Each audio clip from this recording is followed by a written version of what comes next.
बिस्मिल्लाहिर्रहमानिर्रहीम। अस्सलामुअलैकुम फ्रेंड्स, आज के ताज़ा तरीन रियाल एक्सचेंज रेट के साथ मैं आपकी खिदमत में हाजिर हूँ।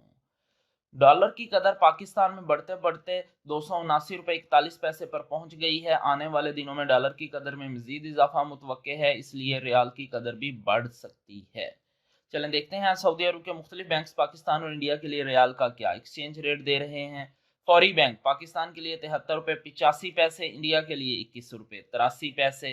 वेस्टर्न यूनियन पाकिस्तान के लिए 73 रुपये 86 पैसे, इंडिया के लिए 21 रुपये 82 पैसे। STC पे पाकिस्तान के लिए 73 रुपये 53 पैसे, इंडिया के लिए 21 रुपये 73 पैसे। मनीग्राम पाकिस्तान के लिए 73 रुपये 82 पैसे, इंडिया के लिए 21 रुपये 87 पैसे। अलराजी बैंक पाकिस्तान के लिए 73 रुपये 63 पैसे, इंडिया के लिए 21 रुपये 84 पैसे। इंजाज बैंक पाकिस्तान के लिए 73 रुपये 82 पैसे, इंडिया के लिए 21 रुपये 83 पैसे। क्विक पे पाकिस्तान के लिए 73 रुपये 64 पैसे, इंडिया के लिए 21 रुपये 70 पैसे। ANB टेली मनी पाकिस्तान के लिए 73 रुपये 55 पैसे और इंडिया के लिए 21 रुपये 77 पैसे सऊदी रियाल का एक्सचेंज रेट दे रहा है। मिलते हैं इंशाल्लाह अगली वीडियो में। टिल देन अल्लाह हाफिज।